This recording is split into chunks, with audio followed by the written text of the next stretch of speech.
Welcome back guys, success वे में मैं संध्या आप सभी का स्वागत करती हूं। गाइस, जहां दया वहां धर्म है, जहां लोभ वहां पाप। जहां दया वहां धर्म है, जहां लोभ वहां पाप, जहां क्रोध वहां काल है और जहां क्षमा वहां आप। मतलब साफ है, जो इंसान दयालु होगा, जो इंसान संवेदनशील होगा, जो दूसरों के दुख दर्द को समझता होगा, वो कभी अधर्म नहीं कर सकता, कभी कोई गलत काम नहीं कर सकता, क्योंकि वो दूसरों की तकलीफों को समझता है। इसीलिए वो दूसरों को तकलीफ देने से पहले ये सोचता है कि अगर यही मेरे साथ हुआ तो मुझे कैसा लगेगा, और गलत काम करने से अपने आप ही उसके कदम रुक जाते हैं। इसलिए इंसान को दयालु होना बहुत जरूरी है। अगर वो दयालु है तो गलत काम नहीं करेगा, और गलत काम नहीं करेगा तो कोई भी गलत परिणाम भी उसे नहीं भुगतना पड़ेगा। लेकिन अगर इंसान लोभी हो जाता है, उसके अंदर लोभ है, किसी चीज का पैदा होता है, तो फिर वो गलत काम कर ही देगा। मतलब लोभ इंसान को रास्ते से भटकाता है। लोभी इंसान अपनी इच्छा की पूर्ति के लिए कुछ भी कर सकता है। तो लोभ जैसी भावना को अपनी जिंदगी में स्थान देने से पहले 1000 बार सोचना जरूरी है, क्योंकि अगर लोभी बन के हम कोई गलत काम करते हैं तो उसका परिणाम आज नहीं तो कल भुगतना ही पड़ेगा। लोभी इंसान अपनी इच्छा की पूर्ति के लिए किसी भी हद तक जाता है। मान लो अगर मार्केट में कोई चीज है और उसके पास इतने पैसे नहीं कि वो उस चीज को खरीद सके, उस वस्तु को खरीद सके, तो वो क्या करेगा? अब लोभ तो मन में पैदा हो गया है, तो फिर वो चोरी ही करेगा। इसीलिए लोभ अपराध का, गुनाह का जन्मदाता है। लोभ ना करें। रावण को भी तो लोभ हो गया था ना माता सीता से शादी करने का, जो उसके अंत का कारण बन गया। तो लोभ हमेशा इंसान के विनाश का कारण बनता है। थोड़ा वक्त लगता है, परंतु इसका परिणाम भयंकर ही होता है। जहां क्रोध वहां काल है।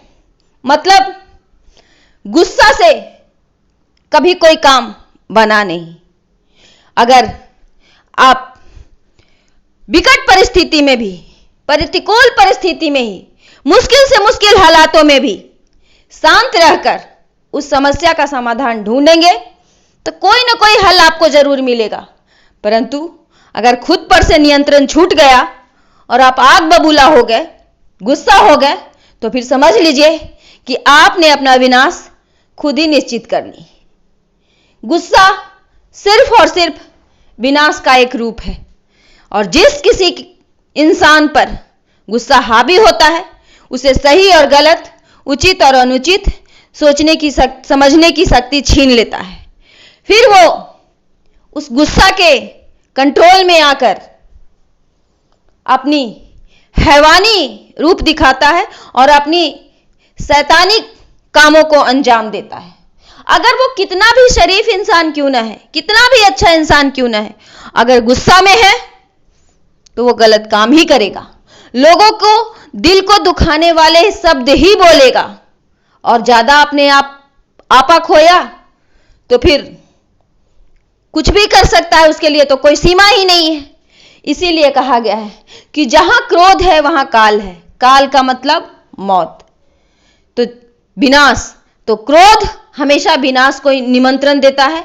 इसीलिए लोभ और क्रोध, इन दोनों भावनाओं पे नियंत्रण बहुत जरूरी है। अब इंसान है तो उसके अंदर लोभ भी होगा ही और क्रोध भी होगा ही, परंतु अगर इस पर कंट्रोल करके रखा जाए, इसे लगाम लगा के रखा जाए, तो हम विनाश से, गलत परिणाम से, यानी कि दुख से बच सकते हैं। और जहां क्षमा वहां आप। जो इंसान दयालु होता है वही बड़े से बड़े अपने दुश्मन के गुनाहों को एक पल में क्षमा करता है। वैसे तो ईश्वर का कहना यही है कि अगर तुम्हारे साथ गलत हुआ है तो तुम भी उस इंसान के साथ उतना गलत कर सकते हो जितना वो तुम्हारे साथ किया है, परंतु बेहतर होगा कि तुम उसे माफ कर दो, हम पर छोड़ दो, तो हम इसे सही समय पर सही सजा देंगे।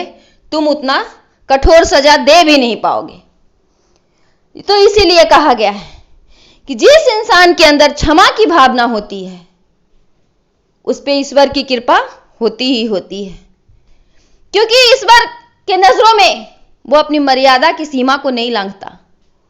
बदले की भावना इंसान को अक्सर मर्यादा की सीमा को लांघने पे मजबूर करता है, और बदले की भावना एक ऐसी भावना है जो इंसान को जानवर या शैतान ही बना देती है। हम जब तक उसको उतनी तकलीफ दे नहीं लेते जितना वो हमें दिया है, तब तक मन को चैन नहीं पड़ता, और हो सकता है कि इस सब में हम उससे ज्यादा ही तंग करें। तो इसीलिए बदले की भावना से ऊपर उठे और क्षमा की भावना को अपने अंदर पैदा करें। और ये बात भूलने के लायक नहीं है, ये हमेशा याद रखें कि क्षमा भी वही करता है जिसके अंदर दया होती है। इसीलिए कहा गया है कि जहां क्षमा होती है वहां ईश्वर स्वयं होता है। जो दूसरे के गुनाहों को, गलतियों को नजरअंदाज करके क्षमा कर देता है, ईश्वर उस पर कभी कोई मुसीबत आने नहीं देता, क्योंकि उसने अपने बड़े दिल का परिचय दिया होता है। नफरत को वो फैलने नहीं देता, और बदला नफरत का ही एक रूप है। इसीलिए उस इंसान पर हमेशा ईश्वर की कृपा होती है जो क्षमा करता है, क्योंकि ईश्वर इस दुनिया को नफरत के लिए नहीं बनाया था, प्यार से आपस में रहकर मिलजुल के रहने के लिए बनाया था। अब विडंबना यही है कि आज प्यार कहीं गुम हो गया है। सभी एक दूसरे से नफरत, ईर्ष्या और झगड़ा की भावना को लेकर आगे बढ़ रहे हैं।